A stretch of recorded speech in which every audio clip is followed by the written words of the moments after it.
Pessoal, boa noite. Primeiramente, agradecer a todos aí. Estão iniciando ao vivo mais um FIS Podcast, o FIS Agrocast, o podcast do agro. Como falamos, né? Vamos trazer aqui muita gestão, desde a nascente do agronegócio, que é a fazenda, até realmente a cadeia que está no meio do agronegócio, os canais, distribuidores, as revendas e o mercado financeiro do agronegócio. Hoje, nada mais, nada menos do que Rafael Perim Cover, né? É um fenômeno, cara, que tá aí, saiu nas maiores mídias como a maior transação do negócio brasileiro. Não só isso, né? Um cara de capixaba com muita integridade, uma família histórica, né? E estamos aí junto com o Gileno, né, Gileno? Vamos Um prazer. hoje fazer um trabalho muito forte nessa comunicação, deixar o Rafael bem à vontade, a gente trocar ideia realmente.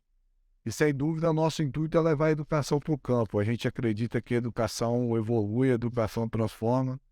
E a gente fala muito que Deus a gente acredita. O restante precisa ter número, e o produtor precisa entender um pouco mais cada dia isso, principalmente na pecuária e também na agricultura. Então, assim, primeiramente apresentar Rafael, né, que é graduado em Direito e também em Economia, né? Então, assim, tem MBA em Gestão do Agronegócio.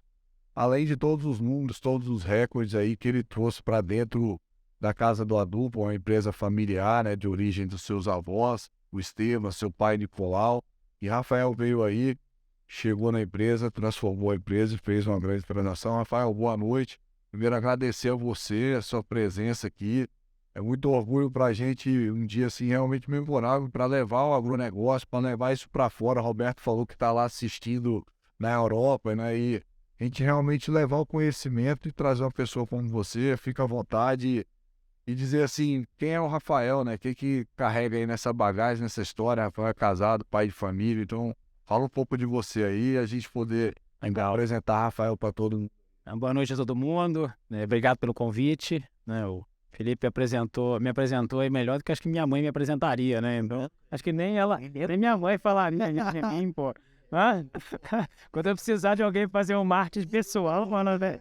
Revisar minha descrição lá no LinkedIn, né, mano? Já sabe. Pode procurar. Mas brincadeira à parte aí, né? Eu sou capixaba, né? Nascido em 83, vou bater o 4.0 em julho desse ano, né? Tenho 39 anos, sou casado com a Fernanda, tenho 2 filhos, o João de 4 e o Pedro de 2 anos, faz 3, em breve. Tenho também uma cachorrinha, né? Moro no Espírito Santo, nasci aqui. Fiquei aqui no Espírito Santo até os meus 18, depois fui para São Paulo, onde estudei e fiz carreira no mercado financeiro. Comecei lá mexendo com... Não fugi das origens, né? A operação da família era no agro, então já que eu caí no mercado financeiro, falei, né? A legislação da famosa sopinha de letras que hoje todo mundo conhece, né? CRA, CDCA, CPR, LCA. A legislação mais recente dos títulos é de dezembro de 2004. Eu estava entrando no mercado ali no... Ela foi, na verdade, a legislação acho que é 31 de dezembro de 2004, né? E então o primeiro banco começou a mexer, começou a olhar, se estruturar ali em 2005 para 2006 a operação com os títulos nascerem. Então, eu entrei no mercado financeiro em 2006. Você vai constituir. Acabei conseguindo me filtrar lá entrei com o processo de trainee, mas no processo rodei a área, né, e as áreas, falei, consigo tentar me filtrar nessa área de operações de títulos agro aí, porque eu sabia que ela ia atender, obviamente, a cadeia, e foi muito bom, né, acabou sendo uma bela escola aí antes de voltar, né, voltei por uma necessidade, uma fatalidade, né, você falou aí do meu pai, né, mas tinha mais meu tio, né, que é irmão do meu pai, estava na operação ainda, né, junto com a gente até o final, e o Zé Carlos, né, que era casado com a irmã do meu pai, que faleceu no acidente de carro, voltando da loja de Linhares, né, para quem você é de lá, né, e em setembro de 11, quando eu recebi a ligação fatídica do meu pai, né, ele falou, você tem que voltar. Eu falei, como assim, pai? Eu vou casar em janeiro do ano que vem, tá tudo certo, casa, papagaio, periquita aqui montado. E você quer que eu volte? Ele falou, não, você tem que voltar. Eu falei, não, eu vou aí, ajuda e volta. Ele, não, você tem um dever moral, tem que voltar. Aí eu falei, então tá bom, né? Então aí a gente se organizou, e aí a história toda ali. Iria pra casa do adubo, então. Aí é essa. Ela foi pra casa do Duba. Cara, como que esses eventos dramáticos mudam o curso da vida. Você tinha toda uma programação ali, já estava no mercado financeiro e um evento dramático pega como se de forma... Aqui não, você é aqui. Exato. Cara, como lidar com isso? Então, é que na verdade quando eu fui para estudar, né, a ideia era voltar, né, para a operação, mas acabou que as coisas começaram a caminhar bem, né, no mercado financeiro e também meu pai, meu tio principalmente, que estavam tocando a casa do Adobe, né, o irmão tocava outros negócios da família, eles tinham uma dicotomia de visão de negócio, né, então meu pai queria mais pecuária, né, ele conhece, é muito mais focado na pecuária, meu tio estava mais para agricultura, tinham visões um pouco diferentes e acabava que eu olhava para aquilo e falava, ó, não faz sentido eu entrar, né, na operação e voltar para a operação no formato que vocês estão trabalhando, né, e ainda não estão alinhados contra o futuro do negócio e também mais na filosofia de manda quem pode, obedece quem tem juízo, né, então eu optei por ficar em São Paulo. E de fato não me via voltando, porque eu tinha 65 anos, acho que naquela época, papai é um pouco mais novo e tinha vida longa, né, ainda de anos ali. E aí, de fato, o acidente acabou botando uma possibilidade, né, de reestruturar o negócio, né. O meu primo, que é filho do Zé, essa frase não é minha, né, porque não seria uma frase interessante, ele falou, olha, faleceu meu pai, mas faleceu um dos potenciais problemas, ou meu pai e o seu pai que tinha dicotomia. Agora a gente não tem. Então, a gente na quarta geração, né, porque apesar de você ter conversado aí, falou com o meu avô, né, a operação ela nasceu em 37 bisavô, né, só que era um negócio de secos e molhados, era outro negócio. O negócio de agro, né, em si, ele já foi com a terceira geração. Se você for olhar, eu sou a segunda geração do negócio agro, né, mas a empresa em si chegou à quarta, né, quando você olha o CNPJ. E foi quando ele falou, olha, a gente não tem mais um problema hoje, por mais que tenha sido um acidente fatídico, a gente na quarta geração consegue sentar e se organizar. Então vamos se organizar, aproveitar a oportunidade, né, de fazer o negócio rodar. E aí foi quando a gente sentou com todo mundo para estruturar o negócio e pensar o plano de negócio para os próximos anos, né? Já sem o Zé, né, que era o pai dele e que tocava muita parte financeira, administrativa, até por isso que eles me pediram para voltar, que era a minha bagagem mais financista. O Estevam estava mais no comercial, a irmã dele foi para a parte mais administrativa e o papai ficou no comercial também, né? Eram os cabelos brancos ou a falta deles, né? Meu pai é careca, os anciões. E eu estava ali no front ali, ajudando na reformulação do negócio, né? Mas já com carta, vamos dizer, carta branca para realmente mexer na estrutura de governança, mexer na estrutura de planejamento para criar algo maior, né? Cara, e aí você tinha um alinhamento melhor com os seus primos, né? Então, você de certa forma, que aí conseguiu estruturar e se tornar o que hoje é. Mas e aí? Vamos lá. Mercado financeiro veio aqui, para aqui para onde? Veio o Espírito Santo lá, Afonso Cláudio, veio para Vitória? Como que foi esse próximo passo? Uma vez chegou na empresa, que é a casa do adubo, né? Você esteve no mercado financeiro, veio por conta desse efeito não previsível e caiu novamente ali na casa do adubo para reestruturar o negócio. E como que foi exatamente esse novo know-how de negócio para que... Era assim, em 2000 eu voltei em 12, né? O Zé faleceu em setembro de 11. Eu tinha uma operação, né? Estava num banco, era responsável por uma área, tinha equipe, tinha uma carteira de operações grandes que eu estava tocando. O banco me pediu para ficar até entregar uma última operação, que foi sair em junho de 2012. Eu fiz minha transição em julho, né? Final, né? Sucessão e saí, voltei para Vitória em agosto de 12. Antes eu já estava, obviamente, olhando as coisas, né, me preparando para voltar. Eu voltei para Vitória, né? Minha família toda morava, inclusive, em Vitória. Eu fui o único e sou o único que mora ainda em Vila Velha, né? Eu moro em Vila Velha. E até porque minha esposa é capixaba e é daqui, então queria morar aqui, né? Morar de frente para a praia, né? Que tem... O pessoal brinca, quem mora em Vitória mora na praia, mas mora na praia. O banhável e a facilidade está mais do lado de cá. Então, acabou que eu vim morar em Vila Velha. A administração central é em Cariacica, Então, a minha base de trabalho, né, principal nesses 10 anos, né, indo para o 11º agora, fazendo transição, depois a gente fala um pouquinho, foi Cariacica. E quando eu falei até pro meu antigo chefe em São Paulo que eu voltaria, eu falei, cara, preciso voltar. Meu pai pediu para voltar. Ele falou, não, você é doido, pai, vai voltar.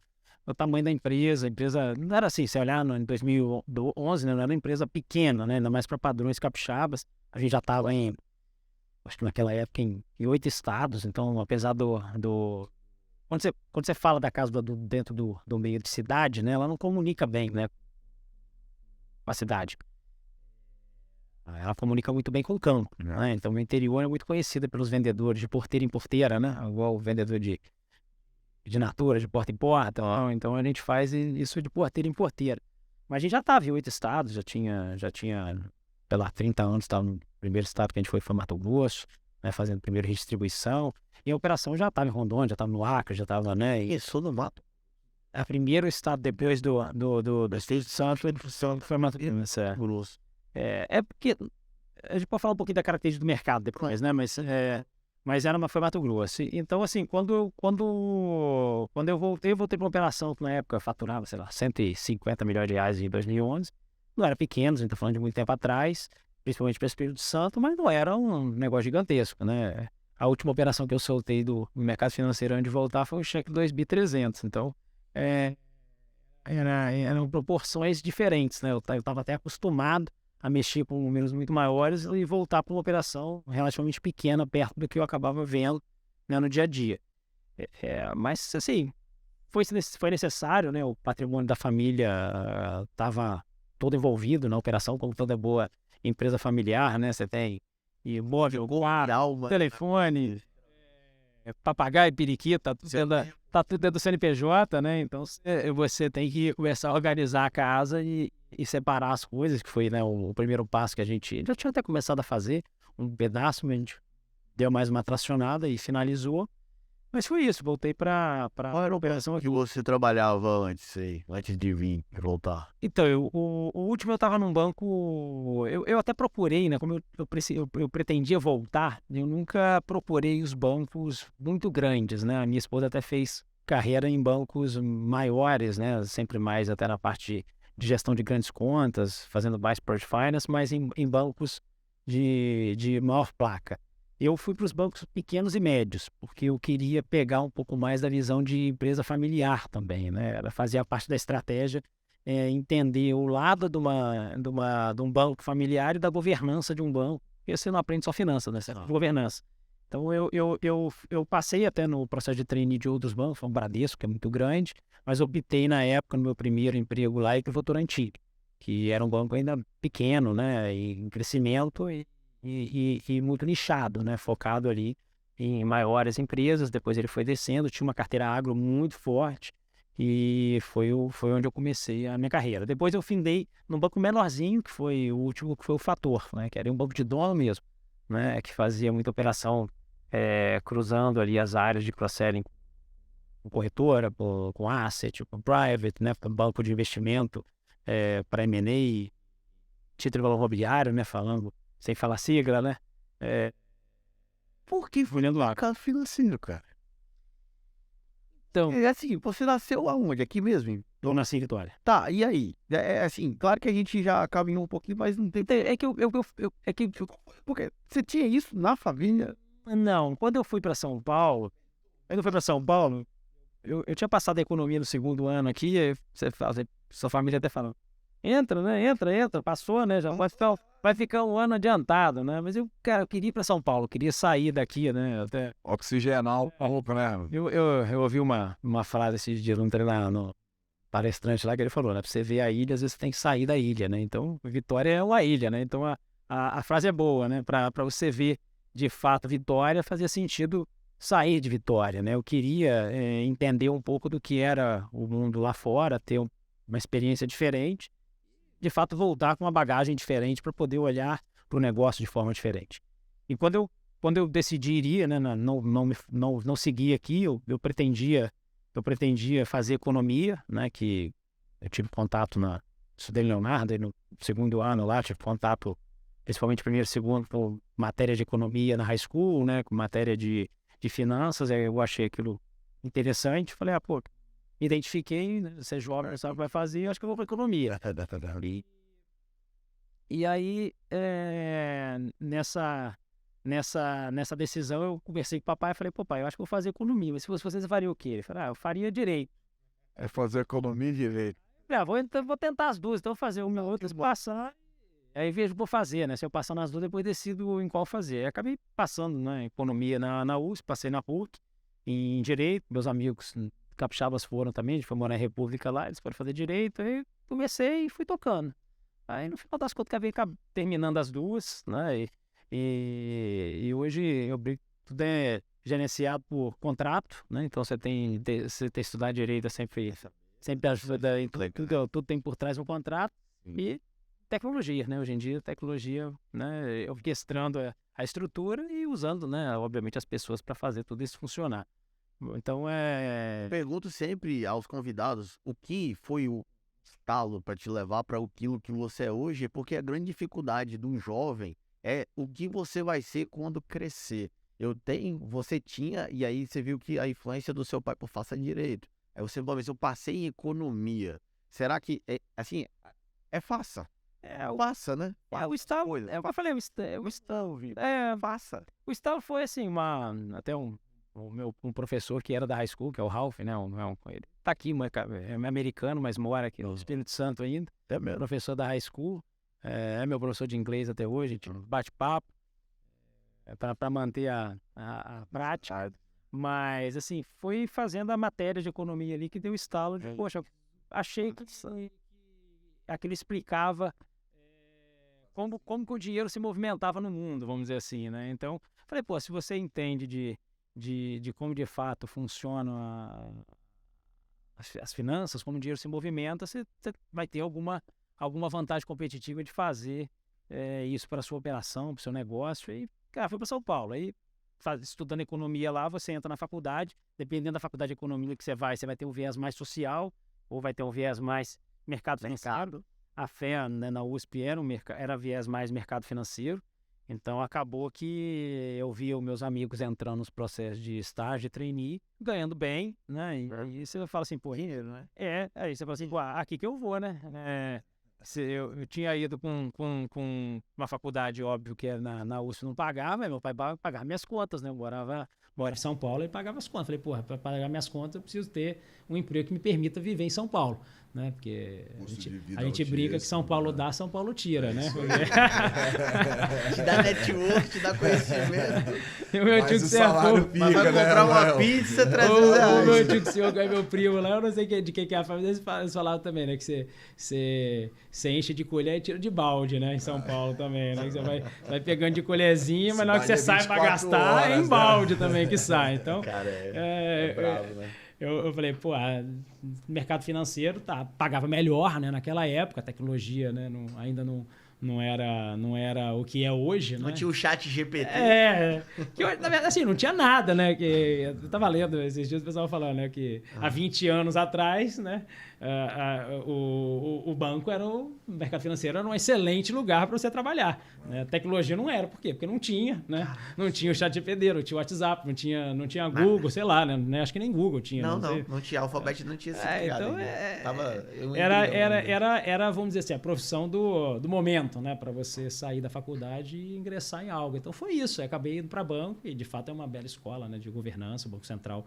O Brasil já era uma potência, né, em termos de mercado financeiro, né? Regulamentação para Banco Central já era. É disso. Existe muito essa questão do mercado financeiro brasileiro ser um mercado muito difícil de se lidar, que alguns bancos estrangeiros vêm para cá e sofrem, patinam mesmo na operação. Do seu ponto de vista, qual que é a dificuldade brasileira para o banco de varejo? Você fala pro banco de varejo gringo ou pro banco de varejo... Banco de varejo gringo, que quer entrar aqui não consegue, cara. Os caras tomam porrada na cara toda hora e saem correndo. Então, a legislação é muito diferente, né? A tributação é diferente, a fiscalização é diferente. Então, quando você olha E é uma coisa que a gente discutia muito até, né? Brincava, né? Você via bancos como o Citi entrar, sair de segmento o tempo inteiro, né? Você falava, né? Ou o banco gringo vem e fica mais ali na parte de banco de investimento fazendo M&A, né? Ou busca um nicho de private, bem nichadinho, né? Cara, é porque é de fato muito complicado, né? Se você de fato não é brasileiro, não está aqui, e o banco gringo ele trabalha muito com índice, né? E ele tem lá os KPIs, né? Os indicadores deles, que se você não roda no indicador, não para de pé. E quando você olha, né? quando você olha para dentro do Brasil, como que o mercado funciona, como que as empresas rodam, como que, né? Eu sei que eu senti isso na pele, né? Eu tomava dinheiro em banco brasileiro e banco gringo. E aí tomava dinheiro com alguns bancos gringos que era até engraçado. Eu sabia no ano que eu via que o meu indicador ia estourar, eu falava, ano que vem não tem mais dinheiro desse banco. Aí você via, cara, virava um ano, não tinha dinheiro do banco mais. Aí você rodava o ano inteiro dando informação pro banco. Aí você fala, não, isso não foi bom. Aí rodava o banco, ano que vem tem dinheiro do banco. Aí eles voltavam, né? Caralho. Mas assim, cara, faz parte do jogo. Aí você fala assim, mas o pessoal às vezes fica assim, não, mas pô, o cara não me deu dinheiro, não vou receber ele mais. Cara, faz parte do jogo. Você tem que entender como que a música toca. A música pra eles é diferente da nossa, o ritmo. Você tem que aprender a navegar e vai rodando. Então, de certa forma, isso não atrapalha na questão do crédito pro brasileiro. Vamos lá, se você tem menos concorrência, você tem os grandes tornando-se cada vez mais grandes. Acho que são 5 bancos aí que despontam no Brasil. E o crédito não fica muito... É muito fácil 5 grandes bancos pegarem nas mãos e tomar o mercado e entrar para ter crédito, porque o banco ganha dinheiro com crédito, emprestando, recebendo spread do mercado, e é assim que funciona. É assim, eu tô falando de forma leiga mesmo, porque eu não sou economista, nada disso. Mas isso, de certa forma, pro crédito, pro rural, que seja pro rural, que é o que a gente tá falando aqui, que é pro agro, não dificulta essa... Tem o Banco do Brasil, que aí tem a sua parte estatal. Então, isso que eu ia falar. O Brasil teve fases diferentes também, né? Quando você retroage aí, né? Que seja 2006, quando eu entrei no mercado, você tinha uma atuação, principalmente para o agro, do setor de crédito rural muito forte, né? As linhas de rural, elas eram talvez até predominantes, né? A evolução do mercado, né? Novos entrantes, eu acho que até o papel do Banco Central aí, que eu acho que é admirável, né? De você buscar criar o Open Banking, né? De fato, criar...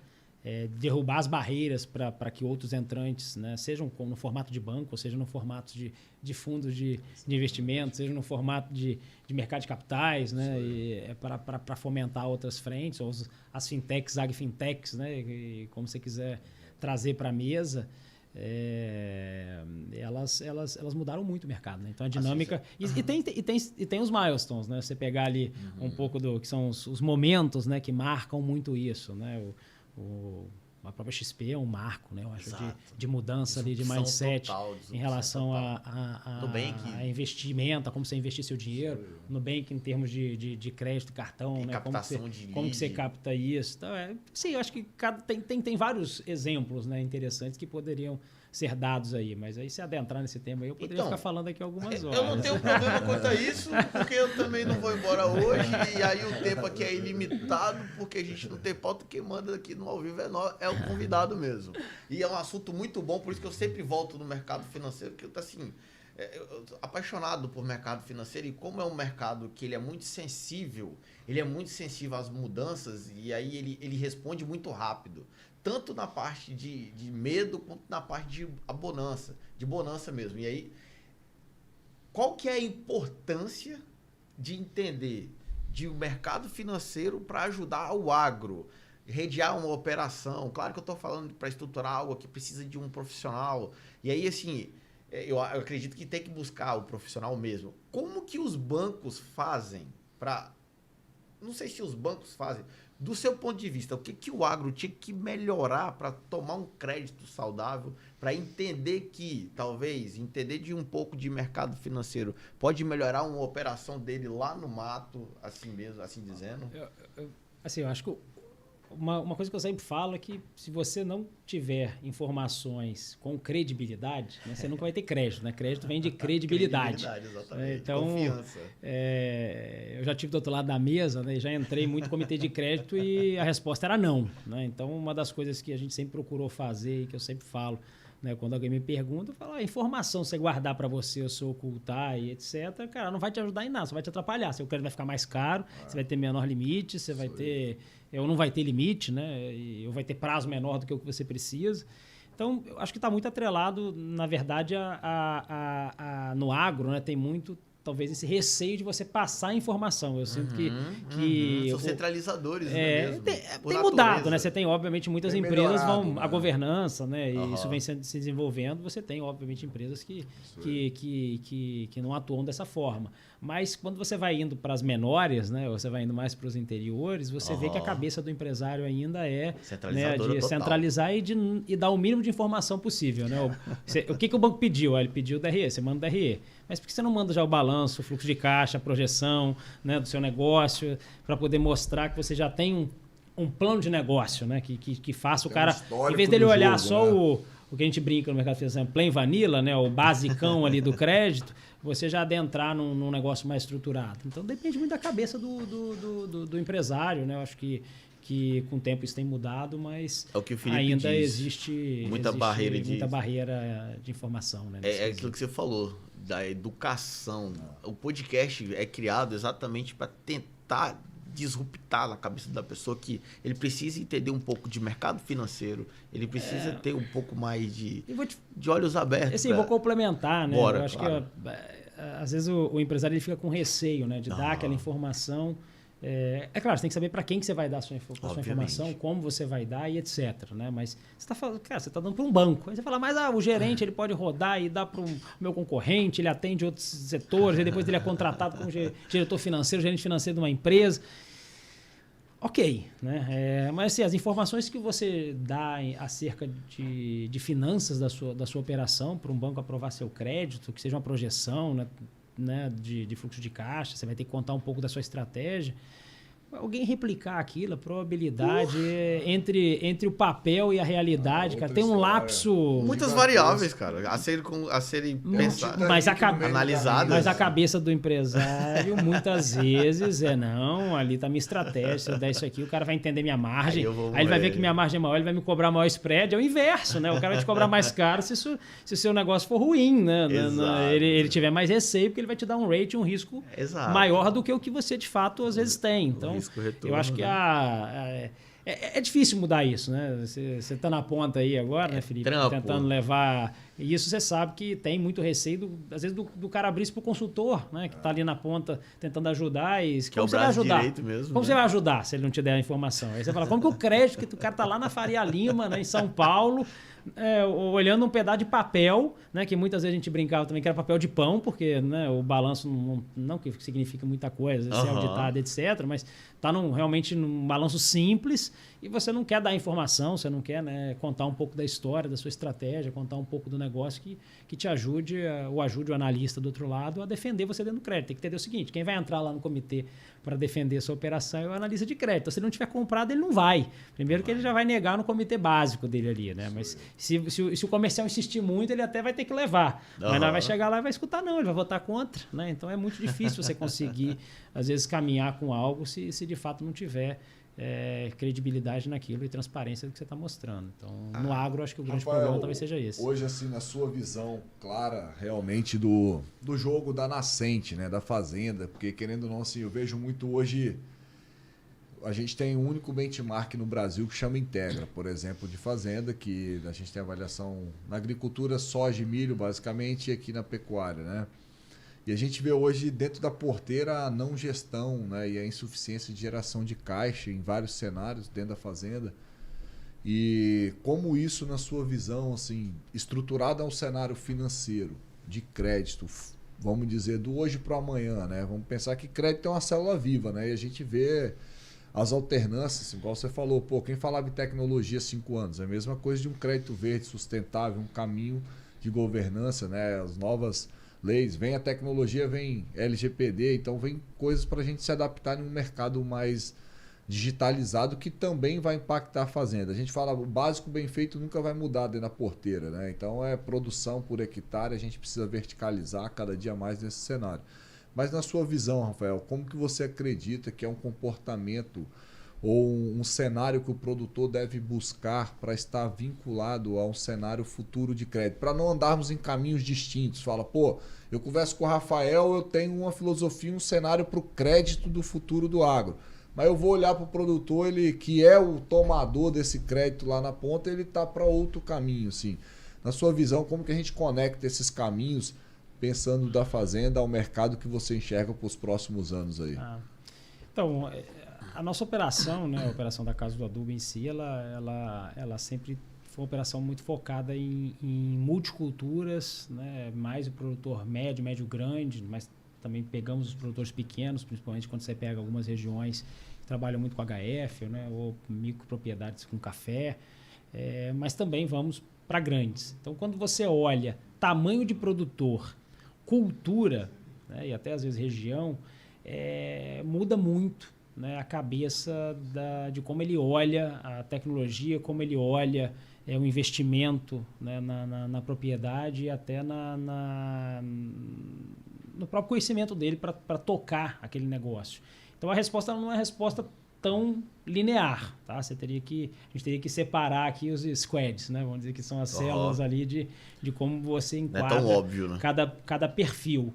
Né? E até porque cada um toma crédito e se financia de forma diferente. Né? Você vai ter o cara muito pequeno ali que planafiando, vai fazer alguma coisa com crédito rural ainda. Você vai ter o produtor que vai buscar o crédito privado mais no banco, na cooperativa ou na revenda, né? Faz um pouquinho ali com o banco local na agência que ele atua.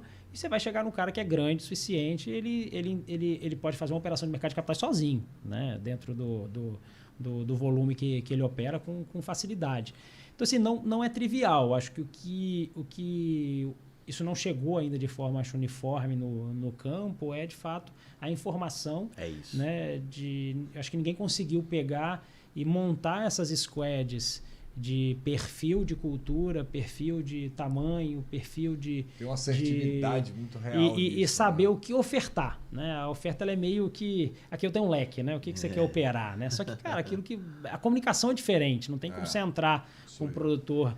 Né, pequeno de HF, que o ciclo de cultura dele é 120 dias e querer comparar com o cara que vai plantar. Porra, às vezes você tem uma safra só, um ciclo de safra anual, né? Tem gente que faz 3 hoje já. Né? Então a dinâmica, o capital de giro do negócio é diferente. Até para o marketing fica muito difícil, né? Você nichar e apresentar o produto.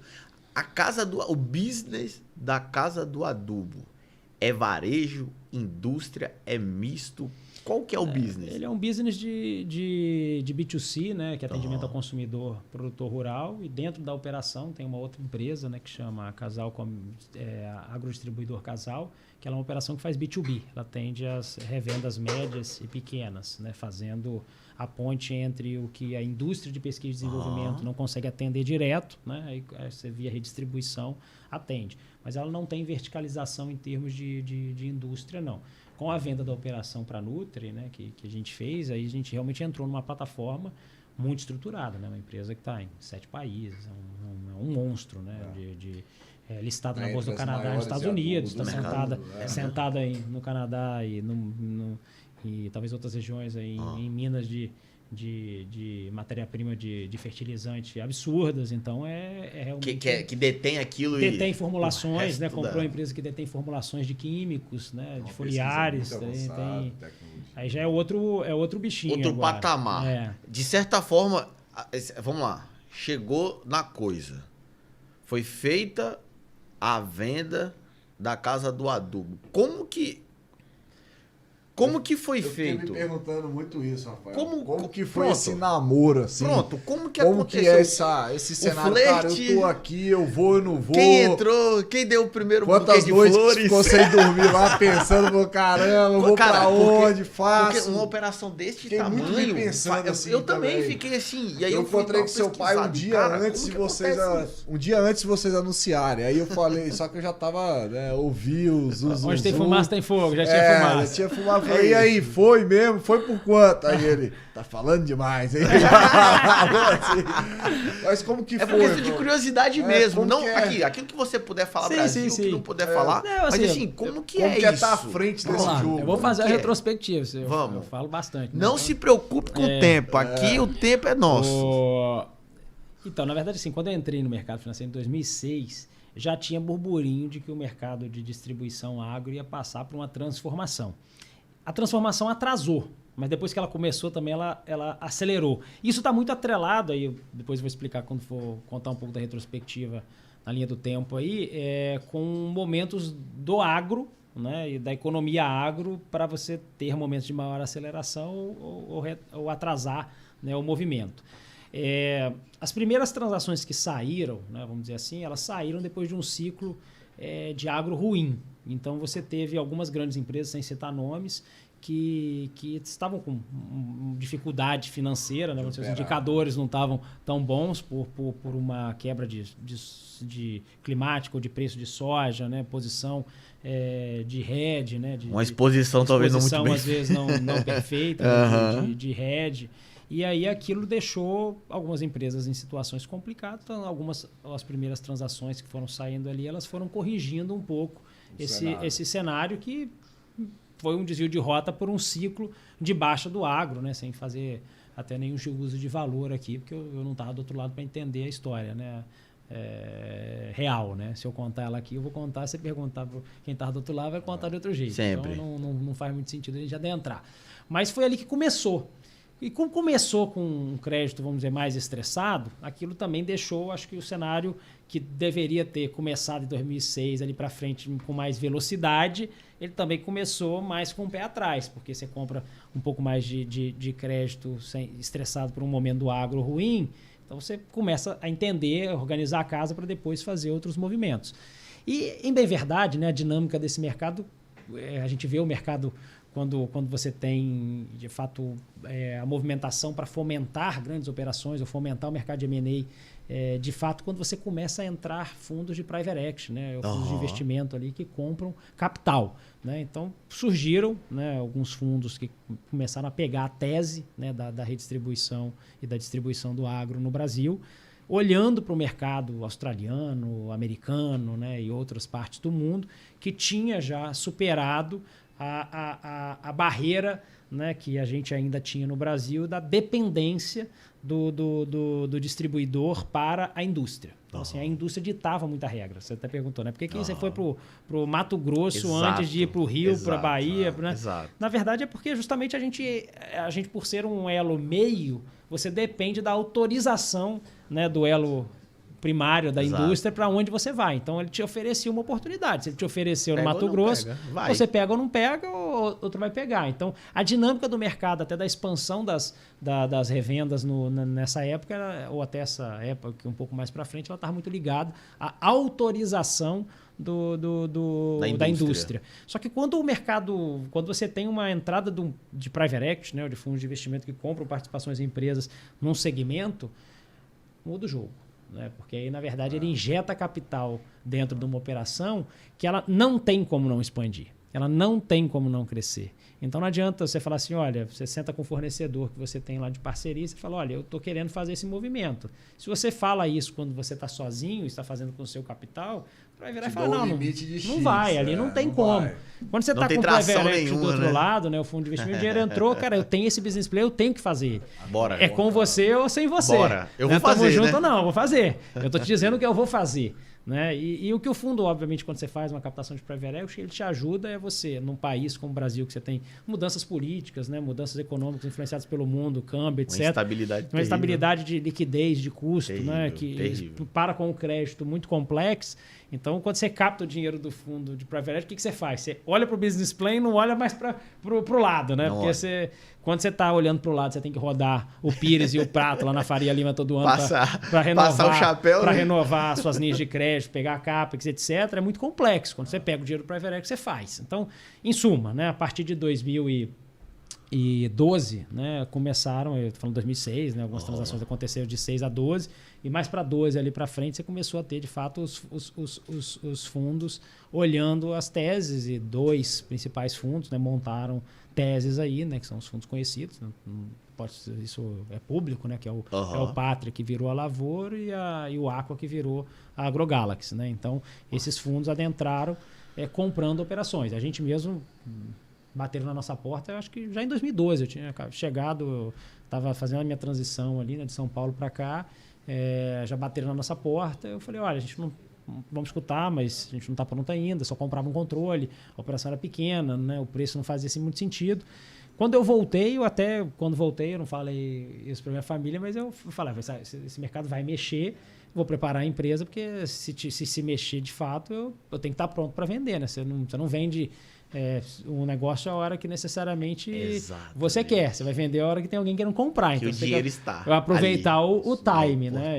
Tem que estar pronto do jeito certo, na hora certa. E aí é uma questão que você não vai virar pro meu pai e falar, pai, eu tô voltando, mas presta atenção, eu vou preparar a empresa para vender. Ele fala, nem volta, fica aí. Aí ele ia falar, não vem não, né?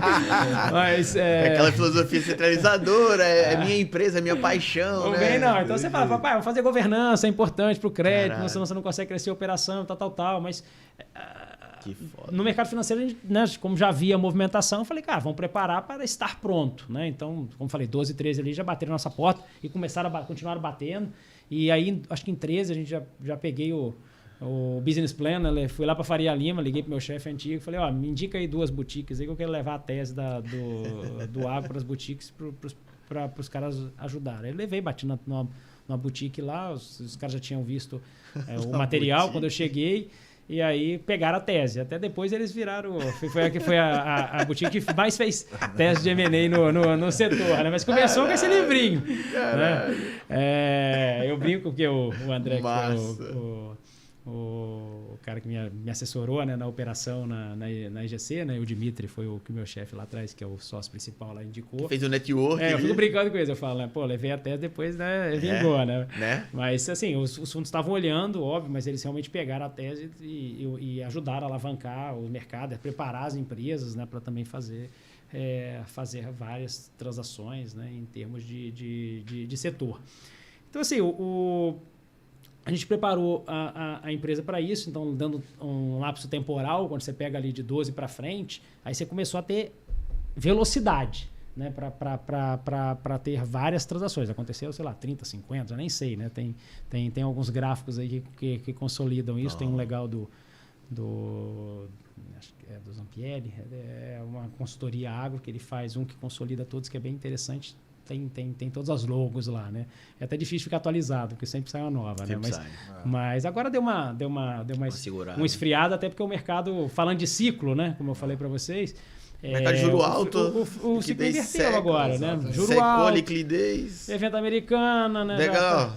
Bumbum na parede, né? É bumbum na parede. Aí você teve alta de insumo até o início do Covid, até metade do ano passado, depois começa a cair insumo, né? Andap nós vendemos a 90 e vendemos a 45 quilos. Então, né? Então, se começar um ano de uma forma... E aí você está estocado, as empresas tinham estoque de comprado a 95, o preço foi a 40, você tem que vender com prejuízo, então você vai ter balanços de final de trimestre, último trimestre do ano passado.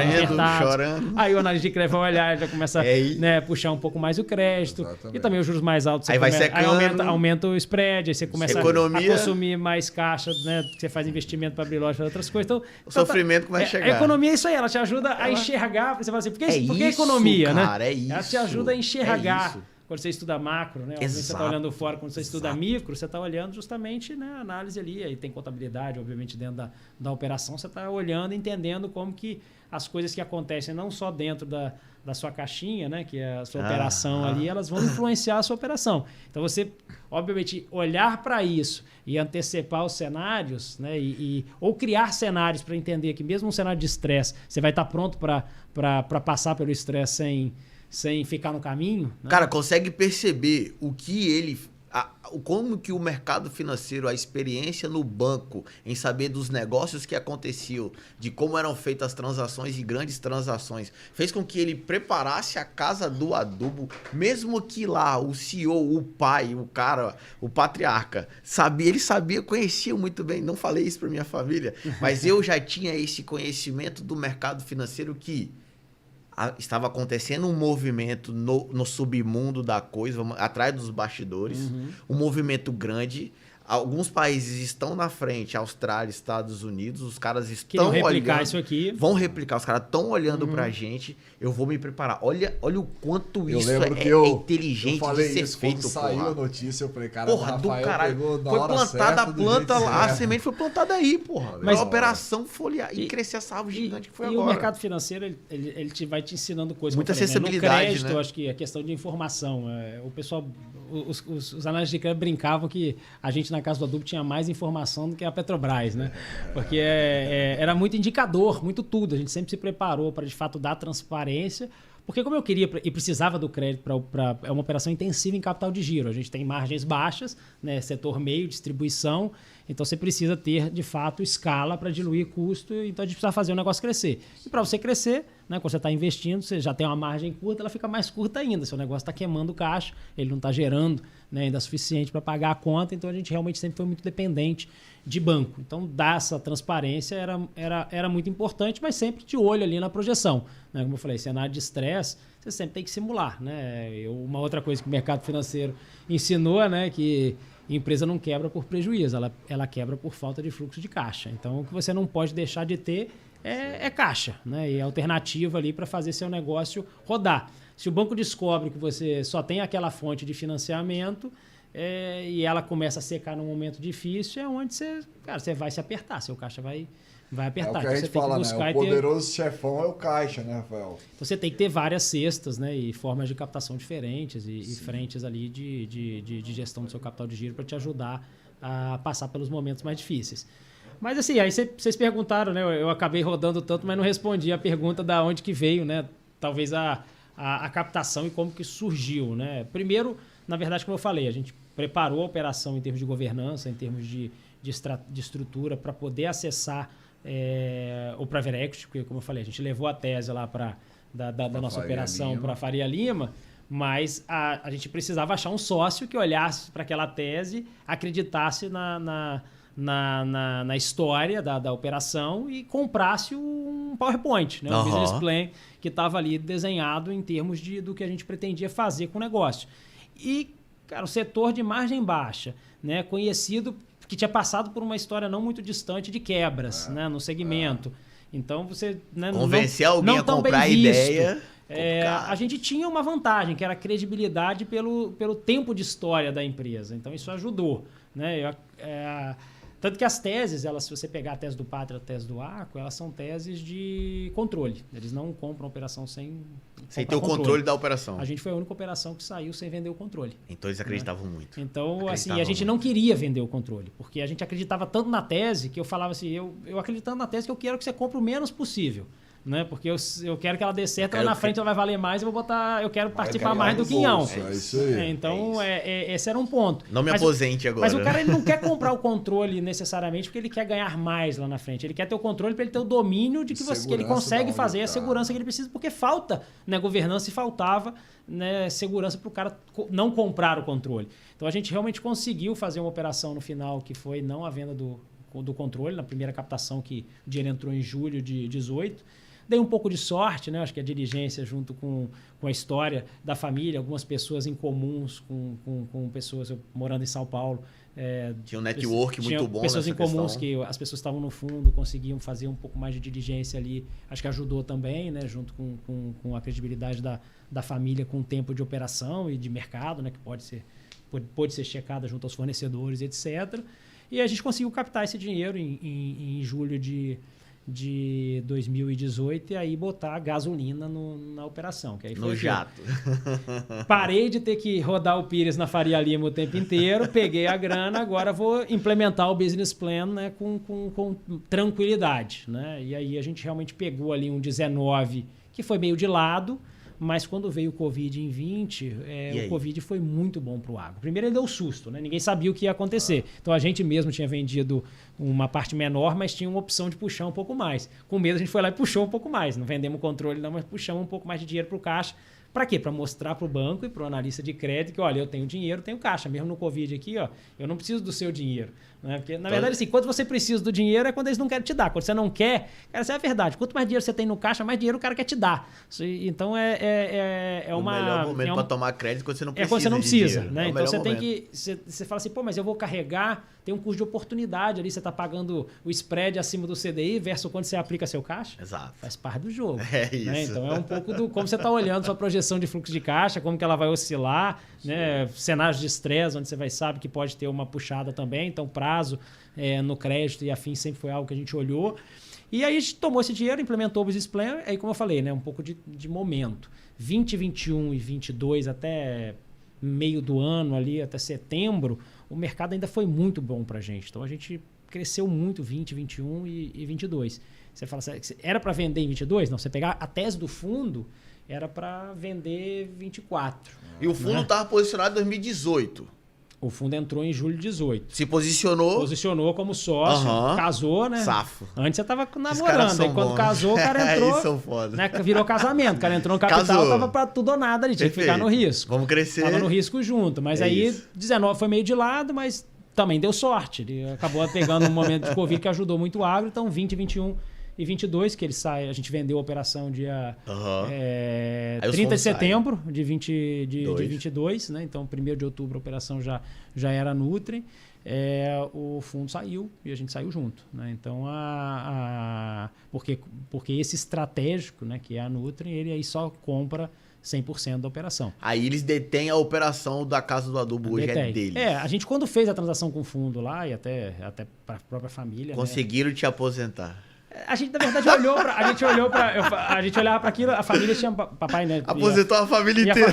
Na saída sim, mas em 2018 foi dinheiro para dentro da operação. Não conseguiram. Né? Foi dentro da operação só. Entendi. Então a gente, na verdade, botou dinheiro para poder crescer. É isso. E foi uma tese de fazer o negócio dar certo. Porra, a gente preparou, obviamente, se conseguiu com a entrada do fundo também separar o patrimônio. Que eu falei, quando você tem empresa só familiar, não tem como, você dá a garantia seu periquito para pagar, carro, imóvel, tudo, né? Mas aí quando entra um outro sócio, você acaba conseguindo ter uma justificativa para, olha aqui, ó, tem outro sócio, não tem como eu dar um imóvel só eu. Então você vai tirando, vai gerenciando, você tem caixa, obviamente, que o dinheiro do fundo entrou. Então a gente conseguiu também blindar o patrimônio fora empresa e aí fomos trabalhar, né, com o patrimônio nosso, que era a operação também, né? A gente tinha uma participação majoritária no negócio e fomos expandir aquilo e acreditar. Por quê? Porque a gente entendia que a tese ela estava ocorrendo, né? Como eu falei, aquilo que cantava a pedra lá em 2006, ela realmente estava ocorrendo. Ela começou devagar, mas depois o Covid... o Covid não, né? Antes do Covid também, o mercado em si, a entrada dos fundos de private equity ali, eles aceleraram o processo. Entendi. E aí agora, nessa inversão de mercado, a gente entende que os ativos já começam a ficar também com números mais complexos, né? Então talvez não seja um bom momento, ou seja, dependendo de ter questão de preço, né? Talvez em preços diferentes o ativo seja interessante. Mas eu acho que agora já é um mercado que já está mais estruturado. Você tem ali um AgroGalaxy que está listado, mas é uma tese de fundo. Então, tese de fundo ele tem que sair, vamos dizer assim, em algum momento, né? Tem então, que pagar os dividendos da galera, como ele vai sair, né? Tem que dividir os lucros. Se ele vai vender para um player estratégico, se ele vai conseguir vender para um outro fundo que vai tocar e fazer uma saída, se ele vai fazer uma saída, se tiver janela de bolsa no futuro, aí, né, a gente não sabe. E a tese da Lavoro, que, né, a abertura de capital, né, via bolsa americana, né, listada lá fora, via SPAC, né, que é aqueles fundos, cheques em brancos, né, muito questionados, até do cara que criou o Climate View, né, que foi o primeiro unicórnio agro, né, ele vendeu na época para Monsanto por $1 bi e pouco. E aí ele é o cara que montou essa SPAC lá, pegou esse cheque em branco e aí estão comprando ativo da Lavoura agora. E também em algum momento isso vai sair, o listar, a própria Patriot, né, tem que sair também. Então tem duas teses ainda que elas não estão finalizadas, né? A nossa tese, que era vamos dizer assim, um tripé, né, apartado com um fundo que era o Axon, que era totalmente separado, ele só tinha comprado a Casa do Adubo. E o agrodistribuidor Casal que estava de baixo, ele era uma tese apartada. A nossa já, vamos dizer assim, acabou. Vendi para a Nutri, que passa a ser um player já era, né? Porque ele já tinha comprado outras operações também, é um player estratégico que compra negócios. Então esse player ele está ali junto com outras operações, né, chinesas e japonesas, e são os estratégicos que podem ser a saída também para os fundos, né? Pro Galaxy e Lavoro, mas ainda esses dois não se sabe o que vai acontecer, e são operações grandes, né, muito grandes, que vão enfrentar um cenário desafiador agora, né? Vão brigar, vão balanços trocar muito vir aí, mais apertados, vão trocar muito, né? E vão pegar a taxa de juros alta, alavancagem alta, né? Margens liquidez. Piores, né? Menor liquidez de crédito. Então acho que tudo isso vai trazer um fator que pode acelerar a necessidade da venda ou pode, na verdade, atrasar, e você vai ficar a banho-maria ali rodando a operação, né? Ou tentando fazer o negócio rodar até quando o mercado voltar, né, de novo. Então, cara, minha visão é essa, mas vamos ver o que vai acontecer. Essa é a questão deles, né? A questão do movimento dessa magnitude.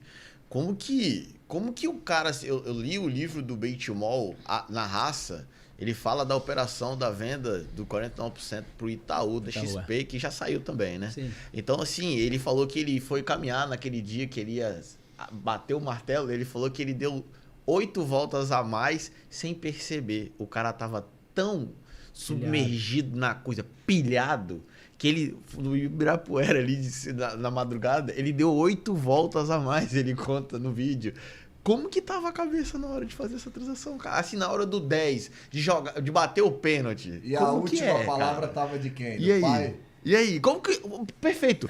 Como convenceu o pai? A caneta vai. Quando você falou assinou, já era. Agora tchau. Quando você falou com o seu pai que a princesa Então, dele vamos lá. seria vendida? Na verdade é o seguinte, quando a gente fez o desenho lá atrás, né, a gente contratou a boutique, né, na primeira rodada para captar o dinheiro do fundo, ali foi um pouco mais difícil, porque eu tive que mostrar para ele o seguinte, ó, a gente vai vender um pedaço da operação, vai vender mais barato, porque a gente está captando uma grana minoritária para crescer, equity, tem risco, né, muito risco envolvido ainda, né, o mercado ainda está se mexendo, vocês não vão botar muito dinheiro no bolso, né, Não é agora? não é agora, né, que aposenta financeiramente, o dinheiro vai entrar na operação e a gente vai usar esse dinheiro para crescer o negócio, mas vamos conseguir separar o patrimônio e tal, e vamos acreditar nesse business plan. E a gente acredita que vai entregar esse número. Então a gente fez uma projeção e mostrou um número para eles. Eles falaram, não, vendendo nesse número, tá bom, né?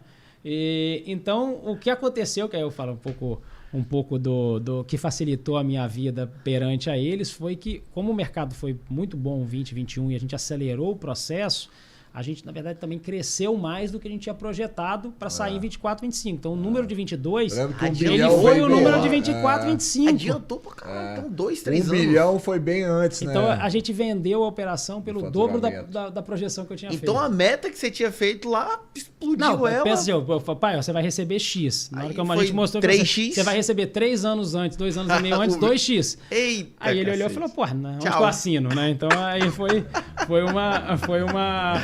Tem uma história inusitada. Foi mais fácil. Cara, tem uma história inusitada exatamente da venda da Talvez Wizard. o Deixa Menor foi isso também, só de proporções diferentes. Ele falou, pô, né, eu não queria vender pro Itaú, mas já que o cara tá pagando isso em 49, onde que eu assino, né?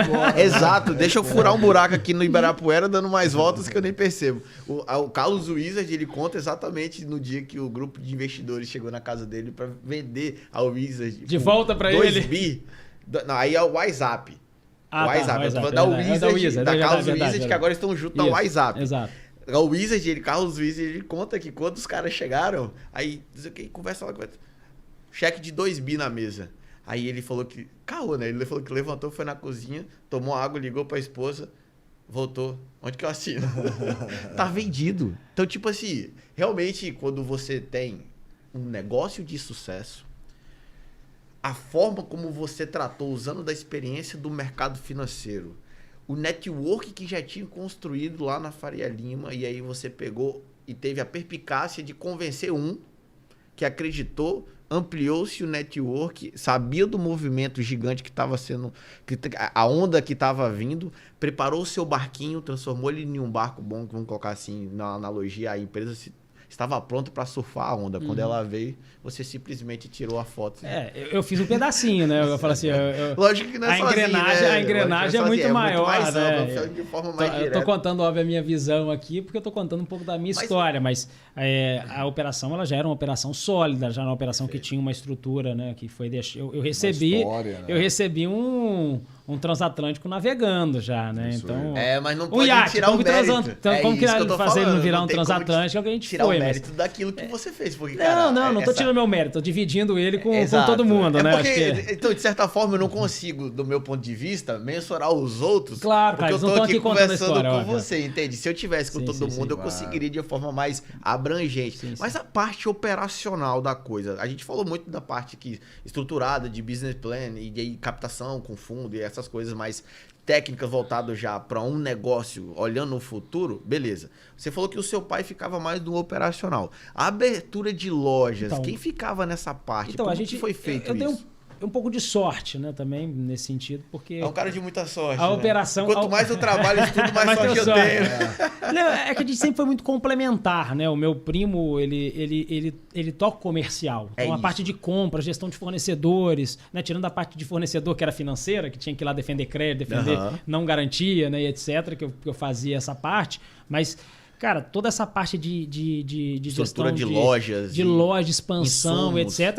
A gente municiava ele de números, né? Ou ajudava a trazer números, mas, cara... E ele ia para trocação. É um monstro, né? Ele conhece o mercado nisso aí. É o que eu falo. É um comerciante nato, né? A gente trocava ali, né? Junto às coisas. E antes, né? Óbvio, do fundo entrar... Tinha mais gente, né? A irmã do Estevam estava na operação, tocava a parte administrativa, então ajudava em muitas áreas, ajudou muito, porque, imagina você chegar numa operação onde é todo de família, né?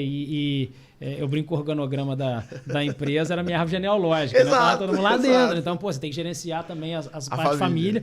Mas assim, todo mundo teve seu papel, né? Minha mãe estava lá dentro, trabalhava no marketing, a mãe do Estevam, da Brunella, minha tia trabalhava no caixa de uma loja, meu pai estava no comercial, minha irmã tocava uma área de ligação, meu irmão tocava na loja. Caralho. Então você tinha outros parentes, né, mais distantes que tocavam em outros lugares, né? Meu padrinho estava na auditoria, que era uma área muito importante. Então a festa de empresa era o churrasco de família. Já tinha muito mais gente, né? Óbvio, a gente estava em 8 estados, né, espalhados, mas assim, depois, óbvio, quando o fundo entrou, até por uma questão de governança, eu brinco que a gente teve que ter sabedoria também de ir enxugando e organizando, porque quem tinha uma visão não se adaptava àquilo também ao novo ritmo, a gente precisava fazer a substituição, até porque, cara, faz parte do jogo. Tem alguns movimentos que não adianta. Tanto eu quanto o Estevam, né, a gente estava lá, não porque a gente, óbvio, caiu lá, teve a vantagem competitiva de estar lá com a família tendo a empresa, mas a gente teve que ter competência para ficar ali, porque senão o fundo ele já tinha o poder de me tirar. Tinha o poder de tirar o Estevam. Né? Quem foi saindo, obviamente, foi quem entendia que aquele formato de crescimento, onde você tinha uma visão muito mais de governança, como você ia gerenciar, você precisava formar o conselho, então algumas pessoas migraram também para o conselho. Foi nessa época que meu pai migrou para o conselho. O João, irmão dele, que estava no comercial também, mas na parte de varejo, tocando outros negócios, também foi para o conselho. Passou o bastão para a galera mais nova. A irmã do Estevam foi, né, para o conselho.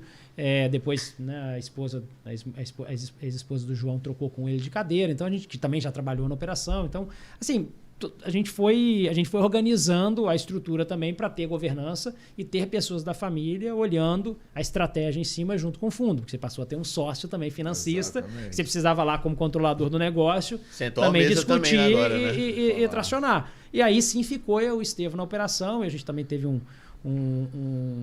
a vinda, né, do CFO, que eu brinco que ele ficou, depois com a saída da Brunella, mais com a parte administrativa, e ficava com o financeiro, que era reporte para conselho, e com o fechamento de contábil e auditoria. A gestão de banco, pela minha escola, acabou ficando comigo, então eu era um CEO que ficava com a parte do F, mas ele também era um cara que tocava toda a estratégia de gestão de governança, indicadores, ajudou a criar um processo de estratégia de gestão de mais eficiência operacional com as áreas. Então, assim, acabou que nós éramos 3 diretores, onde eu e o Estevam, né, eu tocava uma parte, a gente já tinha essa sinergia de antes, o Estevam ficava com a parte comercial que a gente não olhava, o Sandro também era um financista que não entendia do segmento, então abocanhou ali a parte mais de estratégia de indicador, e eu estava, obviamente, na cadeira do CEO, tocava também a parte de tecnologia, ficava ligado direto comigo, então sempre ficou, né, desde quando eu cheguei. E outras áreas, né, mais de governança também. Exato. Então, acho que a gente conseguiu montar um tripé ali, né, com essas 3 mastermind diretorias muito forte. que funcionou muito bem, né? Cada um com seu perfil muito diferente. O Sandro, eu brinco que eu era o policial bom, o Sandro era o policial mau, né? Ele agia ali Isso funciona muito. para fazer andar, então ele saía como o mal às vezes da história, mas, né, era um cara que ajudou muito a gente, né? Então acho que com a vinda do fundo e a vinda dele ali foi essencial ali para, junto com o Estevam, a gente tocar a operação. Mas, como eu falei, né, até a entrada do fundo e até a transição, né, muitas pessoas saíram depois da entrada do fundo. A minha prima mesmo está na diretoria administrativa, né, optou por ir para o conselho, né? Todo mundo teve seu papel muito fundamental ali dentro da operação da empresa, e continua tendo, né, fora do dia a dia, mas dentro do conselho, mas sempre ajudando a gente ali na interface funcionista. Então, de certa forma, estar numa empresa familiar, a gente sabe dos problemas muitas vezes tem negócios que não querem estar ali, a família envolvida, outros como o seu. Você acha que, no seu caso, é óbvio que ajudou, né, a questão família, mas como criar uma cultura dentro de uma empresa familiar com a entrada de um terceiro financista do fundo e agora com a troca da operação? Eu percebi que você continua no negócio. Eu acho que isso deve ter sido uma exigência na venda. Não, eu vou começar por essa parte, mas na verdade, assim, a gente teve um processo concorrido, tinha mais players participando do processo. Tinha mais gente querendo. Então, assim, Diz que é a melhor forma de valorizar o negócio, né? Vocês... Exato, é isso que eu ia falar. Hoje eu fui aqui com uma na mão e a outra também. Mas em algum momento você tem que escolher uma. Então a gente, obviamente, escolheu a Nutri, seguiu com ela, né, para ir até o final.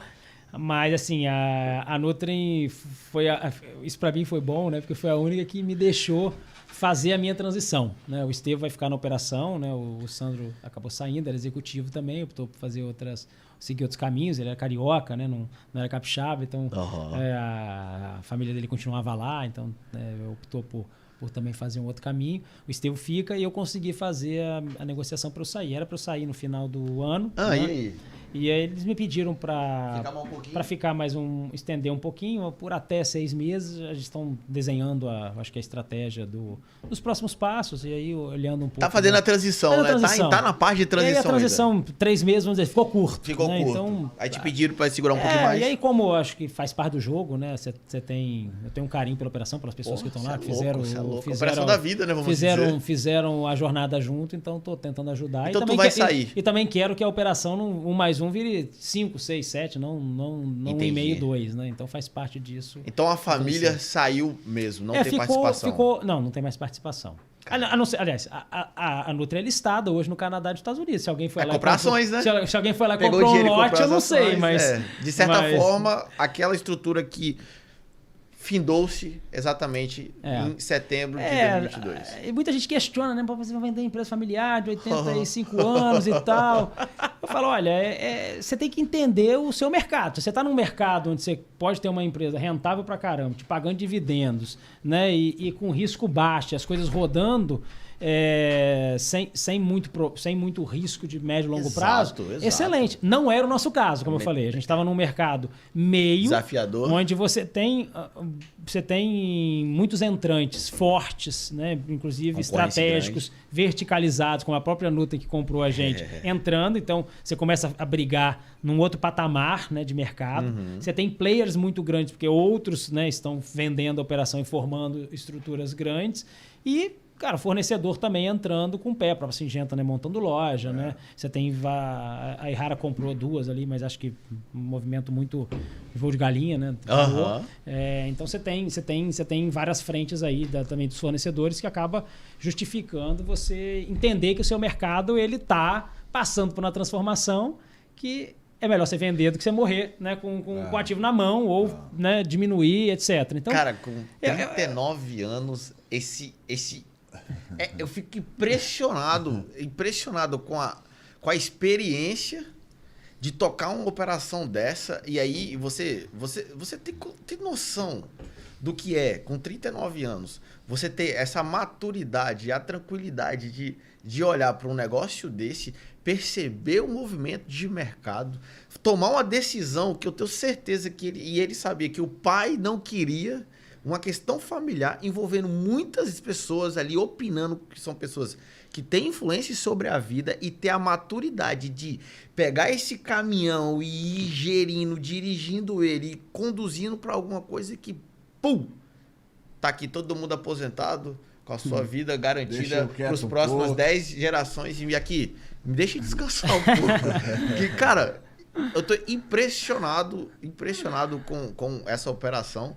E assim, qual que é agora? Beleza. Qual que é... O que o Rafael vai fazer depois disso? Então, qual que é o futuro do Rafael? Uma coisa que eu sei é que eu não quero sentar na cadeira se leva de novo. Porque, cara, estresse. Mas eu não tenho nenhum problema com a cadeira, não. Ela é muito boa. Dizem que a cadeira do presidente é muito solitária, né? Não. De fato... Carregar o fardo é cara, foda, minha cabeça né? tá doendo de ouvir isso tudo e imaginando. Cara, esse cara se fudeu muito, velho. Você é louco. Eu não entrei nas mazelas familiares, né? Foram 10 anos. Eu brinco que eu comecei... o pessoal brinca que eu sou o CEO da família também. Caralho, você é como se fosse o bisavô com 39 anos. Não tem lógica, não, velho. Mas a gente tem vários episódios muito bons, né, com a família de você gerenciar. Isso, na verdade, você vai criando, né? Você não, como eu falei, quando eu voltei, eu já enxergava que, né, o mercado estava transformando, tinha informação assimétrica do mercado financeiro. Sim. Mas você não vira para a família e fala, a gente vai vender o negócio, né? E aí você também é fácil, igual prospecto de fundo, né? Rentabilidade passada não é garantia de rentabilidade futura. Então, não quer dizer que tudo que você planejou também, pô, aquilo ia acontecer. Exato. Né? Hoje, olhar para trás e falar, pô, deu certo, é fácil. Olhar gráfico passado é fácil, tudo que você desenhou decisão, deu né? certo. Claro que não deu certo no time também, que às vezes a gente tinha programado. Algumas coisas posteciparam, algumas anteciparam, com a própria venda, né, para a Nutri. Mas, assim, foi uma jornada de 10 anos, né? Dos meus 29 aos 39 ali, vamos dizer, né? De gestão não só da operação, mas também, né, querendo ou não, de você trabalhar com a família. Esse desapego, né? Eu não vou te falar desapego. Na verdade, até... demais, semana eu falei que seu pai, ele falou, não, nós lá. Eu falei, ih, rapaz, vai demorar uns 30 anos Eu pra eu esqueci. esquecer. Eu falei, rapaz, esquece logo. Não é meu mais. Quando eu cheguei, né? Meu. Pô, eu fui levar os números lá, né? Você falava EBITDA, né? EBITDA, aí, cara, o que é isso? EBITDA, o que é isso? Você tinha que explicar o básico. Então, assim, é legal você ver, porque também em 10 anos, né? Você acaba... Eu aprendi muito na operação também, como eu falei. Eu brinco que eu saí da operação sem saber falar o nome de 20 produtos e seus princípios ativos. Eu não sei mesmo, né? Porque eu nunca precisei aquilo que eu falei. A minha prima, meu pai, o meu tio, o Estevam estavam lá para fazer isso. Te dava um cada colchão um de com segurança, né? com a Seu quadrado e o seu vambora. quadrado tocando Foda e se complementando. demais. Então, acho que assim, você tem que saber. Isso explica o porquê também, né? Da minha O seu sucesso. até da minha saída, né? Porque as pessoas fazem o apego. Eu falei, cara, se você me botar para dirigir uma ferrovia, um hospital, etc., a minha visão ela é finanças, eficiência operacional, governança, tecnologia. É isso que eu gosto. Perfeito. Eu não preciso entender de insumo veterinário, nem de agrícola, nem de hospital para dirigir um negócio desse. Né? Então, acho que hoje o que eu, como eu falei, né, o que eu vou fazer, eu não quero a cadeira mais do C-Level, porque é uma cadeira que ela exige que você inspire e transpire por muitas horas e de forma muito constante dentro da operação. Então, acho que... pesado. Eu gosto de dar esse exemplo. Né? Estudando economia, você vê a curva da felicidade. Né? Então, você olha lá, né? Quanto de dinheiro você acha que você precisa ter para poder ser feliz, né? Porque depois ela começa a inclinar Atingir o pico de invertida. felicidade. Né? Ou que você pararia, né? Ou entraria numa zona onde te permita escolher e gerenciar um pouco mais seu tempo. Então, como a transação me permitiu fazer isso, hoje eu não quero mais a dinâmica de estar dentro do negócio de forma integral. Mas é óbvio, né? Eu pretendo fazer outras coisas e participar de outras frentes, mas podendo usar a minha agenda num formato mais flexível do que eu Rafael, tinha. e assim, Aposentaram 40% dele só. minha 60% pergunta, que eu acredito assim, que quem está nos assistindo aí, né?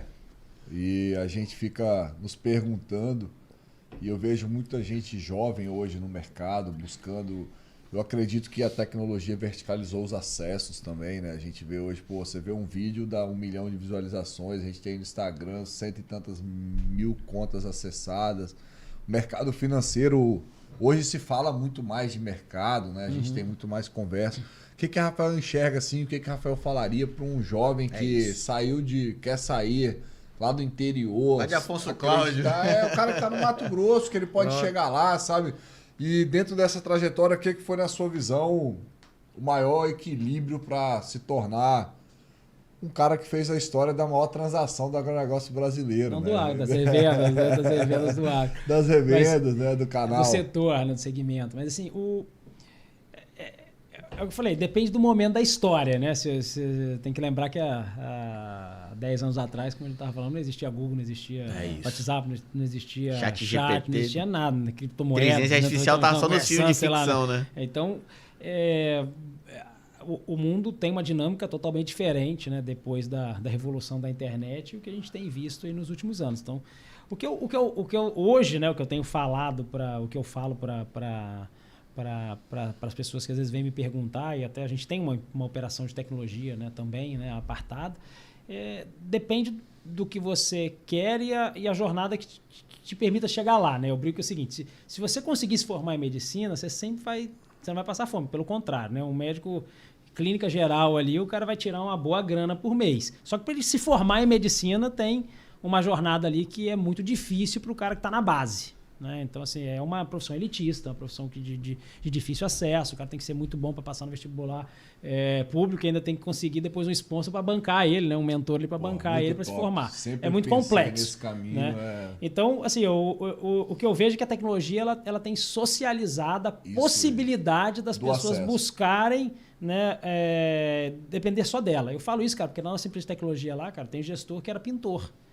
Eu tenho um cara hoje que tá lá que ele era frentista de posto e aprendeu e tá lá. Era o cara que abastecia o meu carro, cara. Eu parava sempre no mesmo posto e o cara me perguntava, um menino novo, ele perguntava, pô, o que você mexe com o quê, tal. Aí eu quero sair daqui. Eu falei, cara, mas o que você quer fazer? Você gosta de quê? Cara, eu mexo no celular, eu sei, faço tutorial no YouTube. Eu falei, então você já se dá bem com tecnologia. Eu falei, cara, você não investe em tecnologia, vai estudar. E hoje você tem, né, em tecnologia aqueles cursos gratuito, você paga depois que forma, né? Exato. Então, aí eu cutuquei o cara, falei, ó...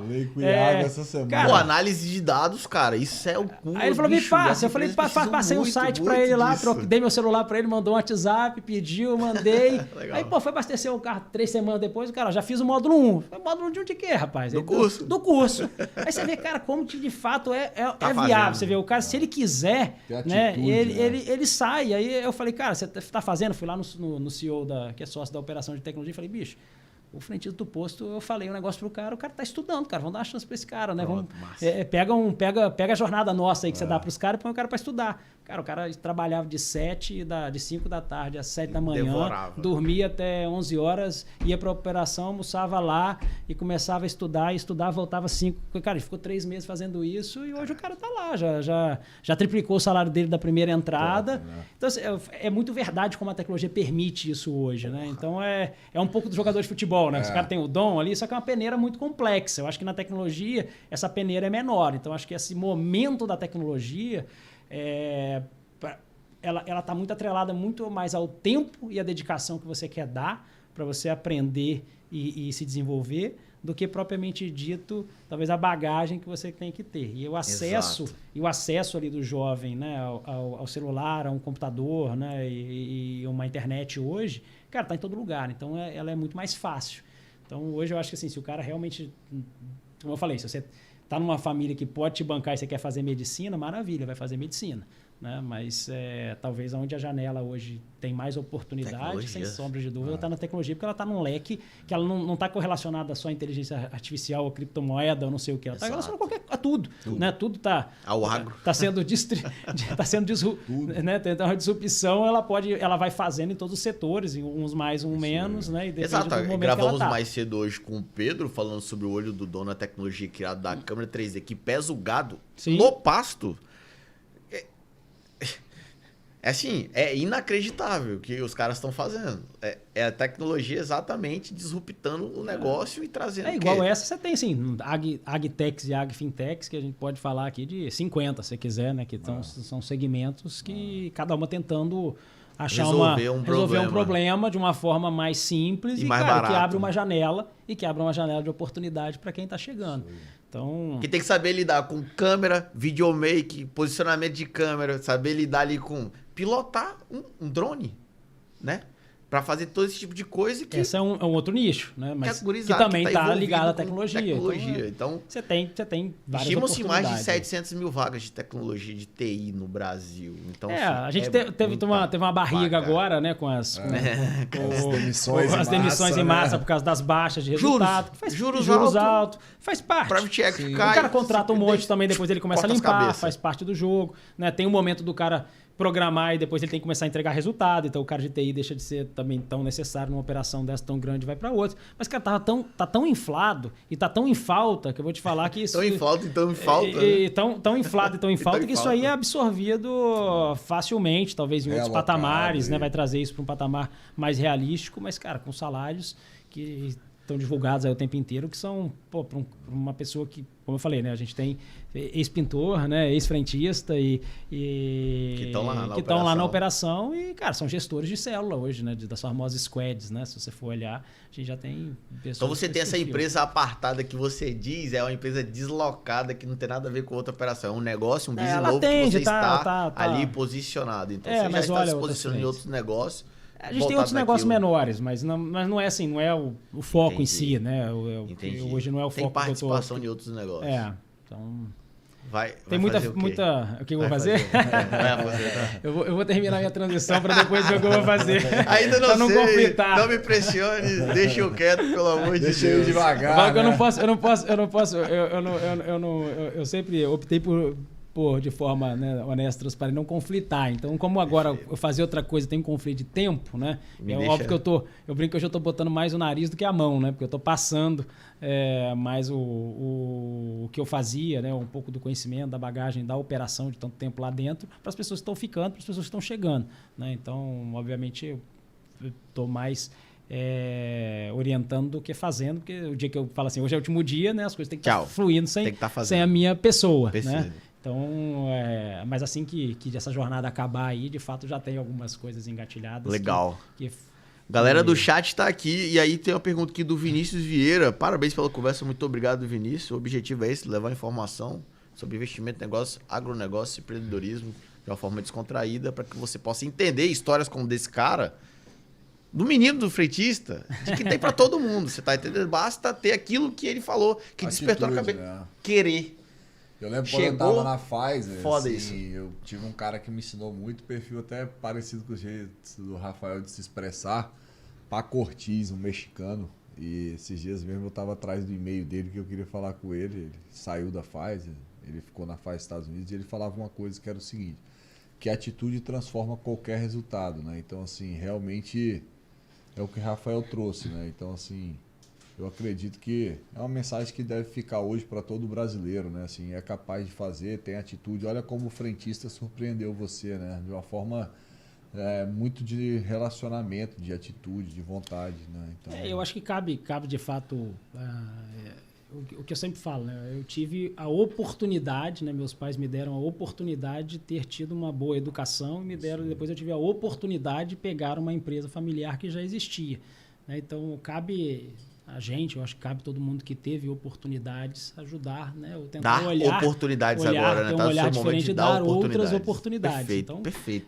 Você dá dignidade e oportunidade. Sensação de entrega, se você não fizer isso, aí você está dando peixe e não está ensinando a pescar. Então, acho que mas e a pergunta do Vinícius aqui gostaria de saber da parte financeira dedicada ao investimento que seguirá para qual setor? Pelo que eu entendi, ele está querendo saber essa grana que está entrando, essa comparação. Mas aí, talvez eu acho que vai ser qual empresa que comprou a operação? Nutri.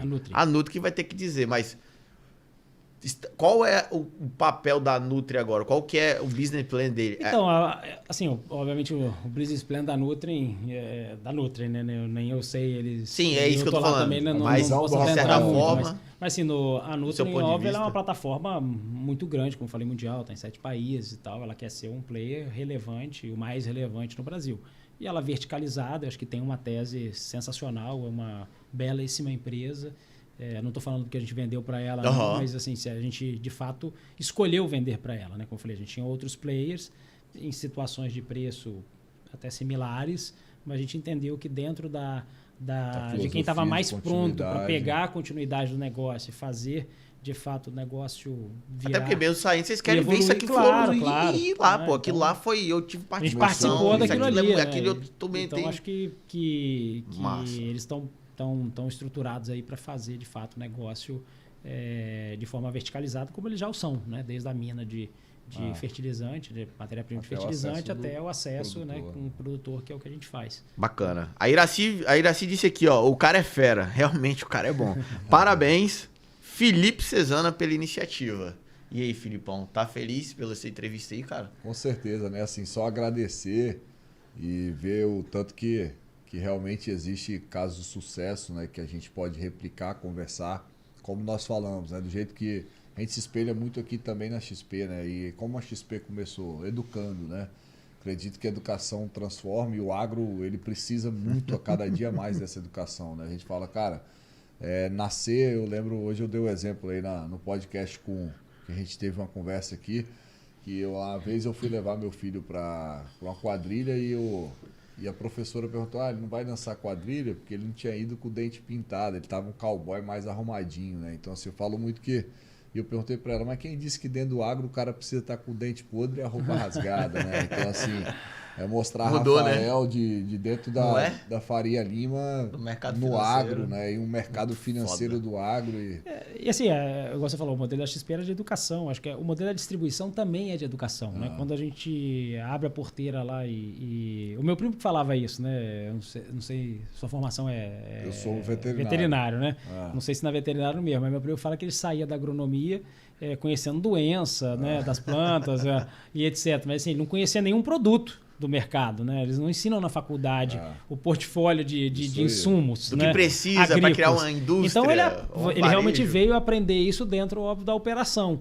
Então, para o produtor rural, seja ele, né, um produtor que está ali e vive daquilo, né, um cara que tem aquilo como segunda atividade, etc., mais complexo ainda, né? Então, de fato, quando o nosso vendedor, que é um agrônomo, um técnico agrícola, um zootecnista, um veterinário, é para a porteira de um cliente, o que ele está levando também é informação.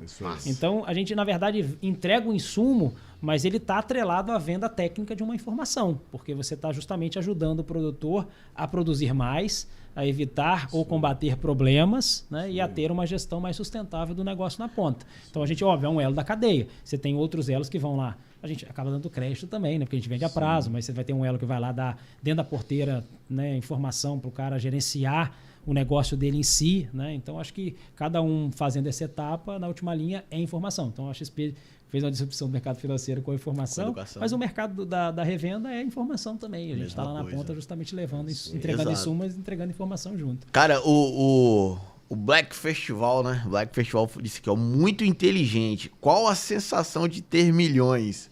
Milhões? Tá. Qual a sensação de ter milhões? Saber que pode ir aonde quiser.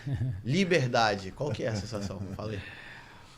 Olha, eu dei alguns exemplos pra gente conversar aqui, né, que foram engraçados, né?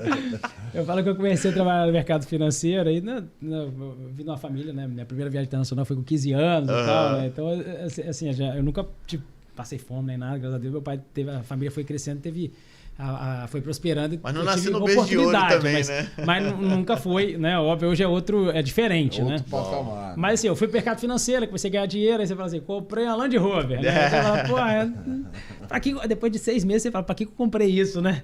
Não fazia muito sentido. Acabou o amor. Acabou o amor. Então, eu acho que, é claro, o que eu falo que o dinheiro te dá, ele não...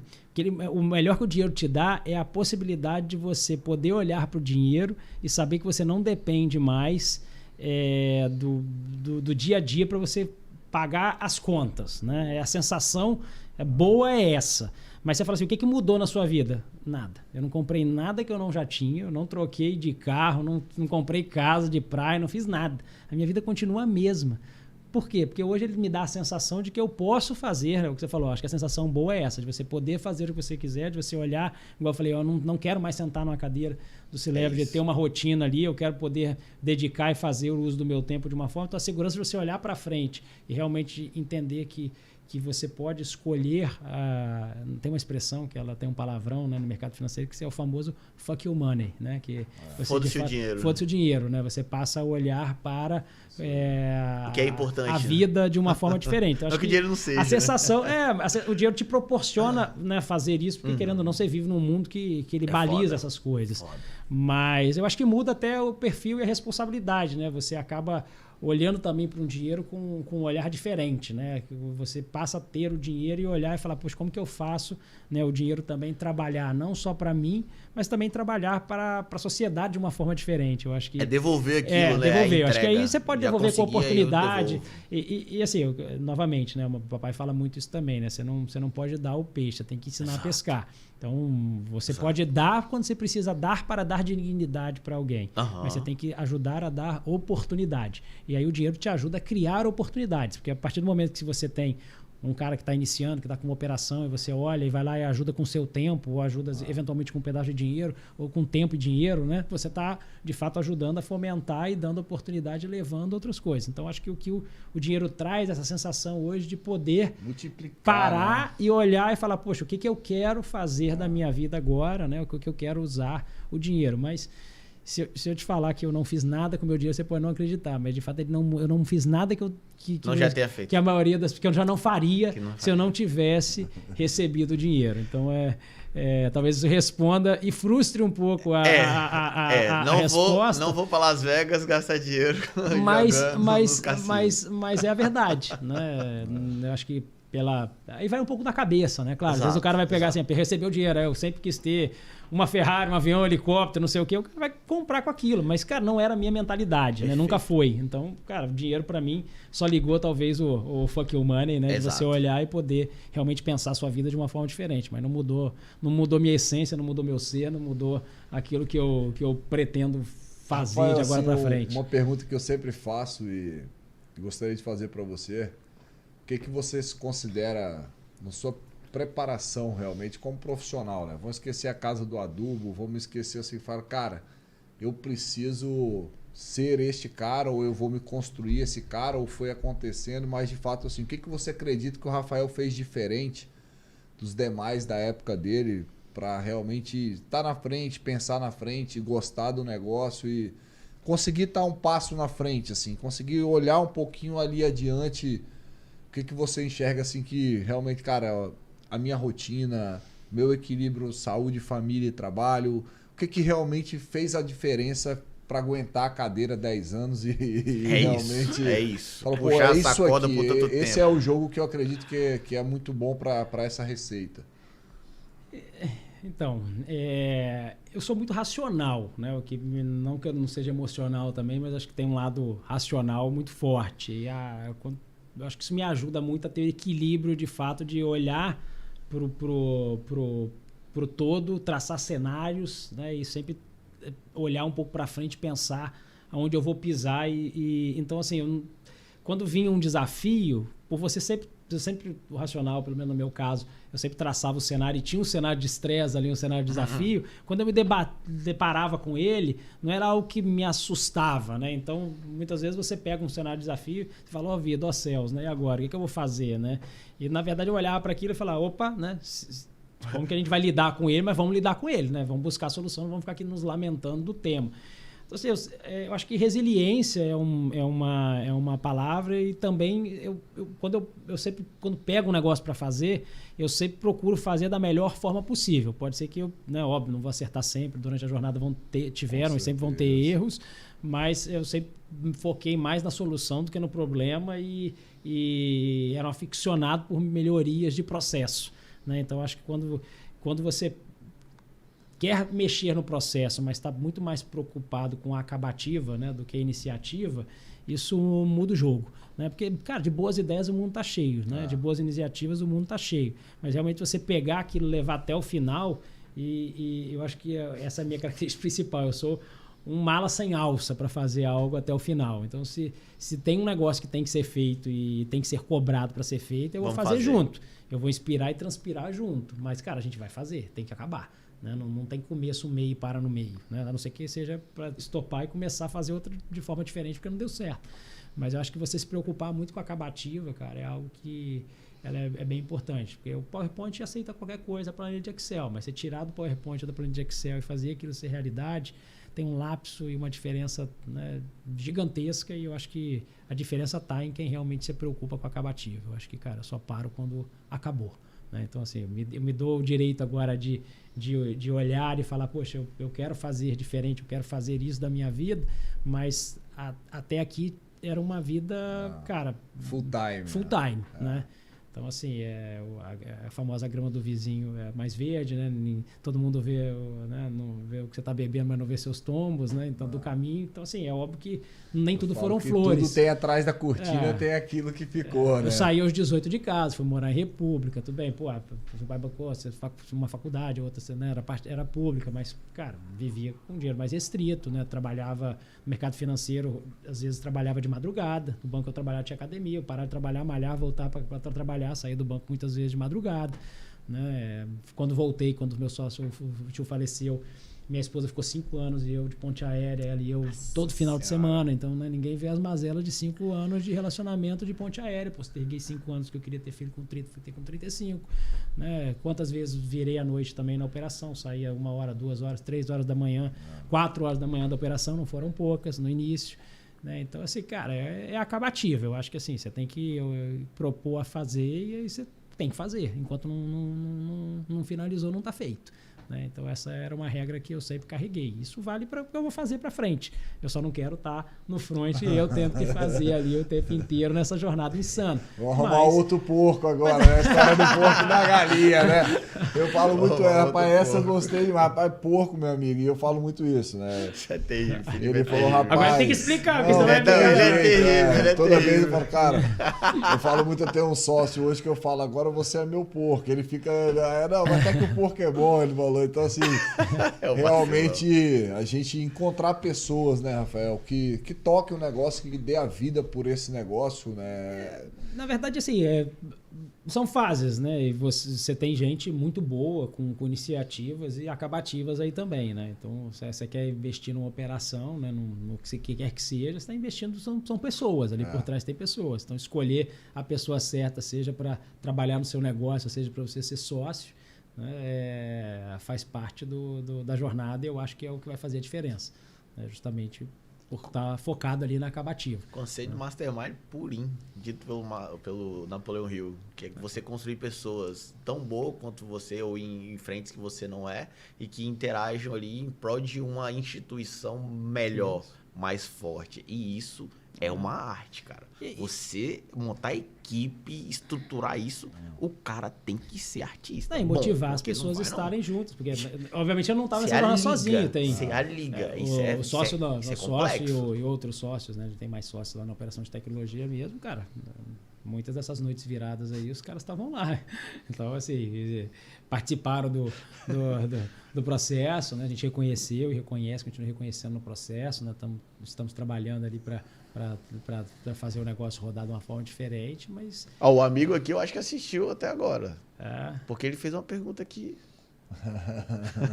Por que não gostou do Land Rover? Por que não gostou da Land Rover?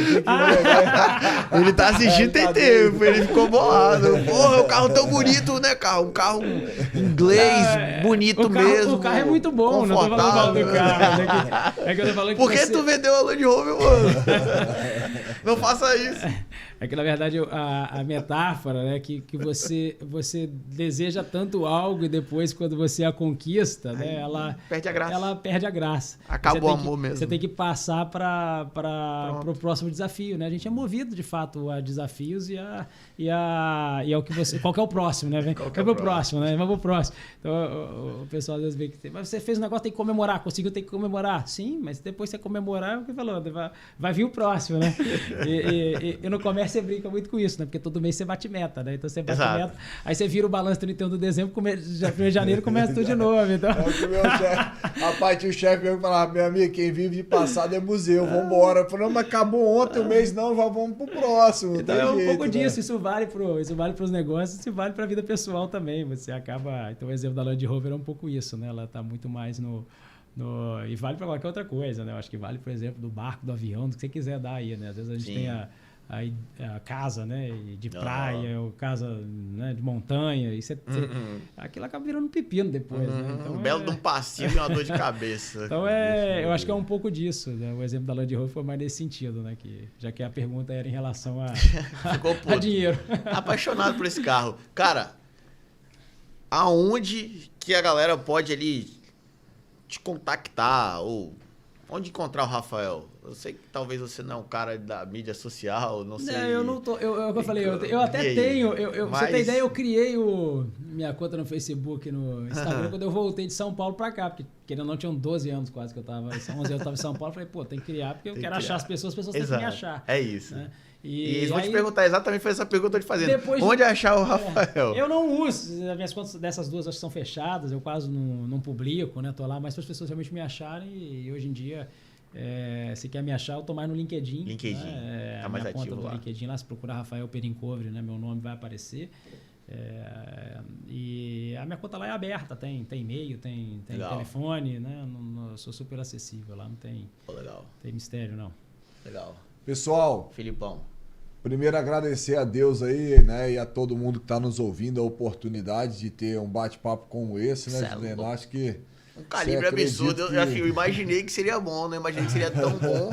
E realmente, quando você começa a conversar e você começa a ver o que assim, como que o Espírito Santo é grande, cara. Isso aqui saiu do Espírito Santo, porra. Sim. Isso que foi contado veio ali de Afonso Cláudio. Quem conhece Afonso... O Richardson colocou Nova Venécia no mapa, pô. Não estava no mapa. Ninguém conhecia Nova Venécia, capital do granito. Nunca vi. O cara colocou ele lá na Copa do Mundo com milhões e milhões de pessoas assistindo. Aí você vem e faz operação no agro, naquele nicho que você tem ali, e bota Afonso Cláudio, pelo menos na parte de quem tá nichado ali, no mapa. Saiu dali, porra. Saiu do Espírito Santo. Então, assim, o Papo Full Podcast foi criado lá atrás, já conversamos, agora eu fiz Agrocast para falar do agronegócio, exatamente para trazer história como o do Pedro, que está aqui, do Olho do Dono, do Antonioni, assessor de investimento, do Rafael, do Felipe, que já participou, porque é disso aqui no Espírito Santo, e exatamente o Brasil em um todo é um país de muita oportunidade e tem as suas dificuldades, obviamente, mas a gente não dá para desistir do Brasil, é um país muito grande. A gente olha, tem as questões de governo, acontecem muitas coisas que a gente não quer, mas talvez isso seja a etapa que precisa ser vencida para que a educação chegue de forma mais límpida na base e ela consiga ver que assistencialismo é bom até um certo momento, mas aprender a pescar o peixe é necessário. Só viver do peixe que é dado pelo assistencialismo não vai te tirar da vida fodida. O que vai te tirar é exatamente o aprendizado, e é isso que a gente tenta trazer. Uma história desse calibre, dessa magnitude, para que você veja que se você for ali o menino que é o frentista, se você for ali a pessoa que às vezes não sabe o que quer ser, como crescer, faça, ele não sabia. Fez economia direito que o pai falou, e aí dentro da economia o cara se viu no mercado financeiro, aprendeu um know-how muito foda, aconteceu algo dramático que a gente não prevê, trocou o cara na operação, o cara fez a maior operação do agro. Logicamente que tem muitas pessoas envolvidas e tal, até mesmo esse primo seu aí, se você quiser depois me passar o contato, eu quero chamar ele para vir aqui. Para contar a parte operacional mesmo, entendeu? A visão vai ser outra, né? É isso que eu quero, é essa conversa que eu quero, entendeu? Sabe, Felipe? Vamos convidar ele, puder me mandar o contato, vou conversar com ele pra gente poder sentar e contar Não vou falar que é uma moeda porque tem vários lados, né? O outro tijolinho, né? Pois é. Tudo na vida é operacional, tático e estratégico. É isso. Né? Então, É casar isso é fundamental. Exatamente pra gente colocar uma história mais redonda para que as pessoas certeza. entendam que, cara, é fazer mesmo. Não tem certeza do que fazer? Saiba que você vai precisar de dinheiro, você vai precisar de comer, ter um carro bom, segurança. Tudo isso envolve grana. Aí você vai ter grana onde? A trabalhar? Ah, eu não tenho dinheiro para pagar uma faculdade, não tenho pai para me bancar ali. Tecnologia tá aí, pô. Você fica aí rolando stories, vai olhar aí seu Instagram, você tá rolando story por 4 horas, não tá agregando porra nenhuma. Então vai entender um pouco mais, vai entender anúncio, tráfego pago tá aí. Data Science, análise de dados, cara, isso é importantíssimo. As tomadas de decisões é tudo em cima de análise de dados. KPIs, indicadores. O Felipe traz um sistema para a fazenda aí que faz o cara olhar para quanto de produção por hectare ano. E aí ele mapeia o passo do cara 20%. Ele não tem capim. Tem que plantar o capim. Será que o problema é a água? Porque a água tá suja? O boi gosta da água limpa, como nós. Eu lembro que você falou isso, nunca mais esqueci. O boi bebe água, qual água boa pro boi? Aquela que você bebe, pô. É essa que ele gosta.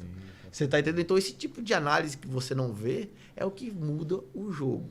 Então, faça. Simplesmente faça. Com certeza. Pessoal, ó, passando aí para agradecer, né? A gente caminha aí pro fim do encontro aí com o Rafael. Agradecer você, Rafael, pelo tempo, pela disponibilidade, tá aí conosco, né? E a galera não brinca não, bicho. A galera do chat é pesada, tá? Que Ó, o Paiva mandou aqui, ó. Porra. Tá. Como as mulheres tratam um milionário, eles não perceberam ainda. Não perceberam. Mas eu não vou falar, não. Como as mulheres tratam o milionário mesmo sabendo que é casado. Tem diferença?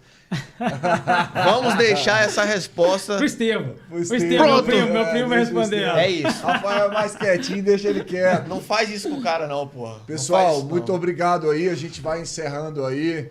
Agradecer a Meu todos irmão, pela foi muito audiência. Obrigadão, satisfatório conversar com Rafael. você. Obrigado mesmo. Tamo junto. Muito conhecimento. Fiz Agrocast cada dia mais.